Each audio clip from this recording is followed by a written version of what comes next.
नमस्कार दोस्तों, कैसे हैं आप सब लोग। हम लोग ये मॉडर्न हिस्ट्री की सीरीज खत्म करने की तरफ बढ़ रहे हैं। जो मॉडर्न हिस्ट्री हम लोग पीवाईक्यू सीरीज देख रहे हैं, जिसमें हमने अभी तक 350 क्वेश्चन देख चुके हैं।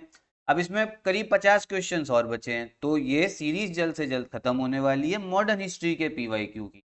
और जो लोग नए जुड़ रहे हैं उनसे मैं कह दूं, अगर पुरानी वीडियोस आपने नहीं देखी हैं तो पुरानी वीडियोस भी देख लीजिए, प्लेलिस्ट बनी हुई है।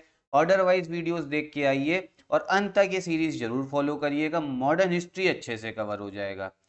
चलिए वीडियो को स्टार्ट करते हो, देखते हैं पहला क्वेश्चन क्या है। Who was the first women president of the Indian national Congress?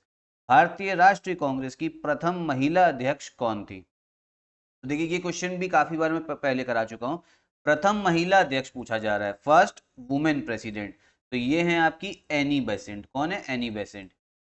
Annie Besant कब बनी थी पहली महिला अध्यक्ष? ये बनी है 1917 में। ठीक है, कौन से सेशन में ये बनी है? आपके कैलकटा सेशन में, 1917 के कैलकटा सेशन में।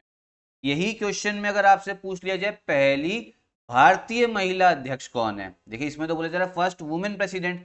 अगर बोले जाए पहली भारतीय महिला, फर्स्ट इंडियन वुमेन प्रेसिडेंट, तो फिर वो आपका आंसर हो जाना चाहिए सरोजनी नायडू, क्योंकि ये बनी आपकी 1925 में अध्यक्ष। ठीक है, तो पहली महिला अध्यक्ष कौन है? आपकी एनी बेसेंट। एनी बेसेंट जो थी वो एक ब्रिटिशर थी, लेकिन वो भारत में आ गई थी क्योंकि उनके मन में भारत को लेकर काफी सहानुभूति थी। और एनी बेसेंट ने बाल गंगाधर तिलक के साथ 1916 में मिलकर होम रूल लीग की भी स्थापना करी। किसकी? होम रूल लीग की। किसके साथ? बाल गंगाधर तिलक के साथ। तो पहली महिला अध्यक्ष कौन हो गई? एनी बेसेंट हो गई। और पहली भारतीय महिला अध्यक्ष कौन होगी? सरोजनी नायडू। ये इसलिए मैं बार बार बता रहा हूँ क्योंकि इसमें आप लोगों को कंफ्यूजन हो जाती है एग्जाम में जब क्वेश्चन होता है। अगला क्वेश्चन देखते हैं क्या है। हु स्टार्टेड द जनरल बहिष्कृत भारत? बहिष्कृत भारत जनरल किसने शुरू किया था? तो ये शुरू किया है आपके बाबा साहेब अंबेडकर ने। ठीक है, किसने? बाबा साहेब अंबेडकर ने। और ये चालू कब हुआ? ये हुआ आपके 1927 में।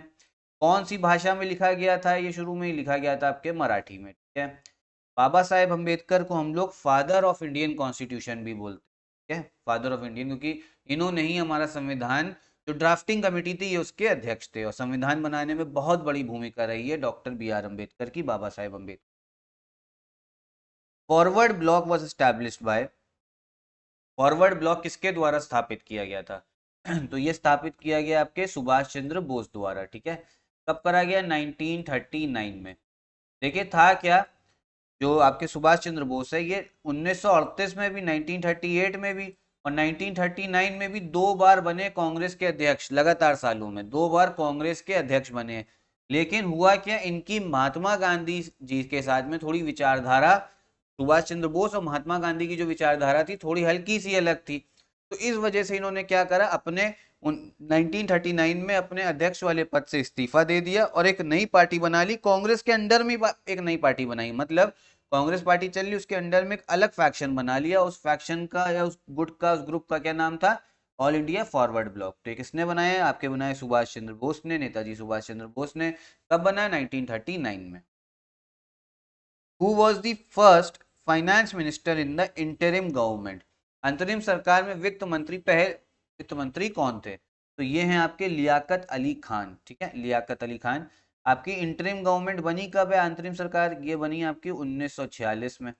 किस लिए बनी थी? क्योंकि अभी तक साफ हो गया था कि अंग्रेज जो हैं, ब्रिटिशर्स, हमें सत्ता सौंपने वाले हैं हम भारतीयों को। और क्या भारतीयों को सत्ता सौंपने वाले हैं, साथ ही साथ ट्रांसफर ऑफ पावर।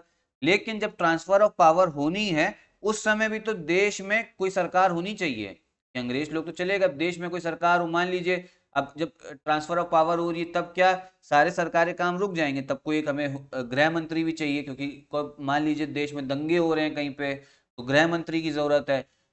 देश में कर्जा कितना है, कहाँ कहाँ पे पैसा एलोकेट करना है, कौन सी स्कीम में, तो उसके लिए वित्त मंत्री भी चाहिए। तो जो अंतरिम सरकार थी, इंटरिम, उसका काम यही था कि जो ट्रांसफर ऑफ पावर होने वाली वो सही से हो जाए, ट्रांजिशन सही से हो जाए, उनका यही काम था। तो उसमें फाइनेंस मिनिस्टर कौन थे? लियाकत अली खान। और प्रधानमंत्री कौन थे इंटरिम गवर्नमेंट में? वो थे आपके जवाहरलाल नेहरू। लियाकत अली खान के बारे में एक चीज और ध्यान रखिएगा, ये पाकिस्तान के बने पहले प्रधानमंत्री। किसके? पाकिस्तान के। अब लेकिन 1946 में भारत का अभी तक विभाजन नहीं हुआ। ठीक है, अब मुस्लिम लीग के नेता भी थे। तो जब विभाजन नहीं हुआ था तो इनको पद मिल गया था फाइनेंस मिनिस्टर का, लेकिन उसके बाद में जब विभाजन हो गया 47 में, पाकिस्तान बन गया, तो ये बने थे पाकिस्तान के पहले प्रधानमंत्री। 3 या 4 साल ही रह पाए थे, फिर इनका भी क्या इनका भी हत्या कर दी गई थी लियाकत अली खान की। अब आप कहेंगे कि लियाकत अली खान प्रधानमंत्री, तो जिन्ना क्या कर रहे थे? जिन्ना ने अपनी एक अलग पोस्ट ली थी, उन्होंने अपना एक अलग पद लिया था, कौन सा? Governor general.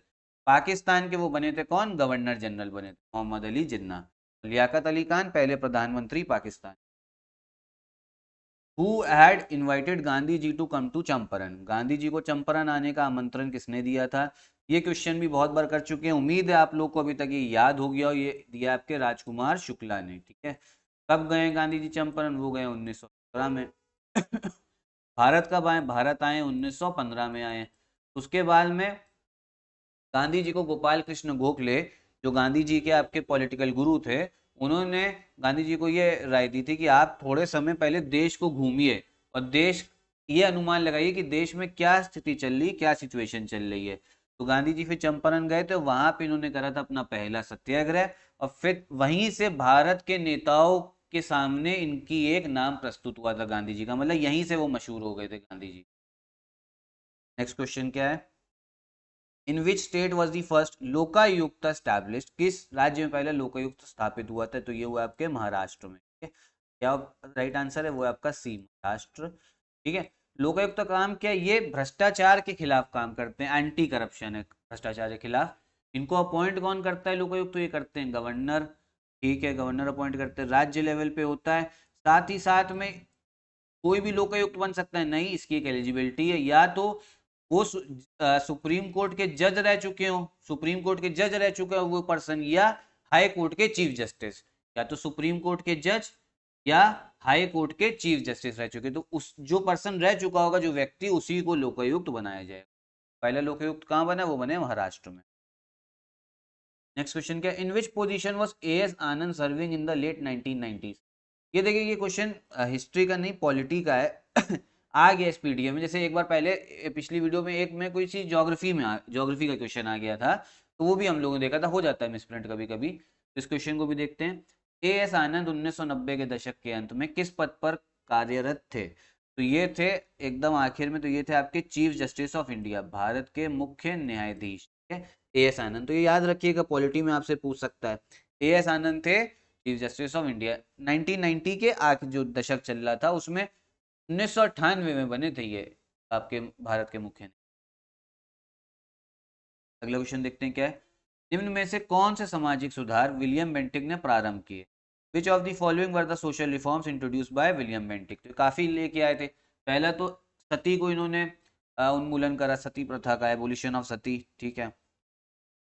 विलियम बेंटिक ने, किसने इसमें ज्यादा योगदान दिया था? राजा राम मोहन का भी योगदान था इसको बैन करवाने में, इसका उन्मूलन कराने में, ठीक है। फिर इन्होंने एक ये वाला काम भी किया है, removal of disabilities due to change of religion, धर्म परिवर्तन के कारण अयोग्यता के प्रावधान को हटाना। ये इस प्रावधान में ये था, पहले क्या होता था ये कानून आने से पहले, कि मान लीजिए किसी हिंदू व्यक्ति ने ईसाई धर्म अपना लिया, क्योंकि ईसाई लोग आ भी रखे थे, क्रिश्चियन मिशनरीज, वो धर्म परिवर्तन करवाते भी थे। तो था क्या प्रावधान? किसी हिंदू व्यक्ति ने ईसाई धर्म अपना लिया, तो उसको अपनी जो पैतृक संपत्ति है, जो पूर्वजों की प्रॉपर्टी है, एंसेस्ट्रल प्रॉपर्टी, उसमें उसको हिस्सा नहीं मिलेगा। तो ये क्या था? एक डर वाली बात थी। तो कोई व्यक्ति अगर ईसाई धर्म में जाता तो उसको डर रहता था कि यार हमें को मान लो हिस्सा नहीं मिलेगा, तो इसलिए वो सोचता था कि चलो छोड़ो, नहीं धर्म परिवर्तन करेंगे।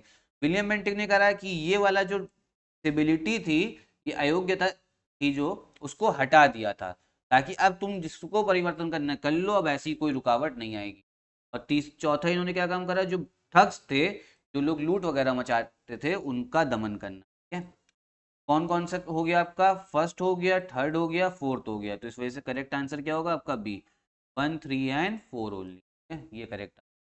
विलियम बेंटिक भारत के गवर्नर जनरल भी रहे। कब से कब तक रहे ये कमेंट बॉक्स में बताओ। कौन से साल से कौन से साल तक ये भारत के गवर्नर जनरल रहे हैं, ये आप कमेंट बॉक्स में बताइए। सुखदेव, भगत सिंह तथा राजगुरु को किस तारीख को फांसी दी गई थी? On which date Sukhdev, Bhagat Singh and Rajguru were hanged? इनको जो फांसी दी गई है वो दी गई है 23 मार्च 1931, ठीक है।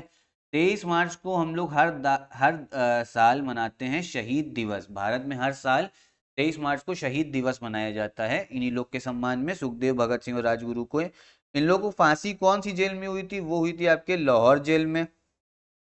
इन पे आपका क्या कहते हैं ये आपका मुकदमा क्या चला था? क्योंकि इन्होंने एक पुलिस ऑफिसर की हत्या करी थी, उस पुलिस ऑफिसर की जिसने आपके लाला लाजपत राय पे लाठी बरसाई थी, और फिर उनकी लाला लाजपत राय की डेथ हो गई थी। वो पुलिस ऑफिसर अंग्रेज था, लेकिन वो आइडेंटिटी मिस्टेकन से एक दूसरे अंग्रेज पुलिस अधिकारी को मार दिया था, इस वजह से इन पे मुकदमा चला था, फिर फांसी की। महात्मा गांधी द्वारा 1940 में प्रारंभ किए गए व्यक्तिगत सत्याग्रह के तीसरे सत्याग्रही कौन थे? Who was the third satyagrahi of individual satyagraha launched by Mahatma Gandhi 1940? तो व्यक्तिगत सत्याग्रह पहली बात तो कब प्रारंभ करा गया? वो करा गया 1940 में, 1940 में लॉन्च हुआ है। ठीक है, क्यों किया गया था इंडिविजुअल सत्याग्रह? क्योंकि जो सेकेंड वर्ल्ड वॉर थी, वर्ल्ड वॉर 2 स्टार्ट हो चुकी थी इस समय, और अंग्रेजों ने हम भारतीयों से बिना पूछे भारत का हिस्सा बना दिया था सेकेंड वर्ल्ड वॉर में। क्योंकि हम लोग अंग्रेजों के अंडर में थे, तो अंग्रेजों ने कहा कि हम इससे पूछे उछेंगे नहीं, हम खुद ही हिस्सा बना दे रहे हैं। सेकेंड वर्ल्ड वॉर में हिस्सा बनाने का मतलब यहाँ की सेना भेज दी गई थी सेकेंड वर्ल्ड वॉर में लड़ने के लिए। तो गांधी जी ने कहा कि आपने बिना पूछे हम लोगों से क्या कर दिया है, हमें भारत को इंक्लूड कर दिया, तो इसलिए हम क्या करेंगे? व्यक्तिगत सत्याग्रह करेंगे। मास सत्याग्रह मतलब जनता, पूरी जनता को सड़कों पर नहीं लाएंगे। अब सत्याग्रह जो होगा वो व्यक्तिगत सत्याग्रह होगा, सब लोग अपने अपने लेवल पे करेंगे, ये गांधी जी ने बोला। और इसके जो पहले सत्याग्रही थे वो थे आपके विनोबा भावे, ये मैं बता चुका हूँ। दूसरे हैं आपके जवाहरलाल नेहरू। पहले हैं आपके विनोबा भावे, दूसरे हैं जवाहरलाल नेहरू इस सत्याग्रह के, व्यक्तिगत सत्याग्रह के। और तीसरे सत्याग्रही थे आपके ब्रह्मा दत्त। कौन थे आपके? ब्रह्मा दत्त। ठीक है, तो करेक्ट आंसर आपका कौन सा हो गया? ब्रह्मा दत्त हो गया। ये है इसका करेक्ट आंसर। यही थी आपकी वीडियो, यही थे वीडियो क्वेश्चंस। वीडियो पसंद आए तो आप लोग लाइक करिएगा, चैनल को सब्सक्राइब, अपने दोस्तों को भी शेयर करिए। आप लोग के टेलीग्राम ग्रुप्स बने रहते हैं, आप लोग उस पर भी शेयर करिए, PYQ सीरीज के बारे में सबको बताइए। यहीं पे वीडियो भी खत्म करते हैं। नमस्कार।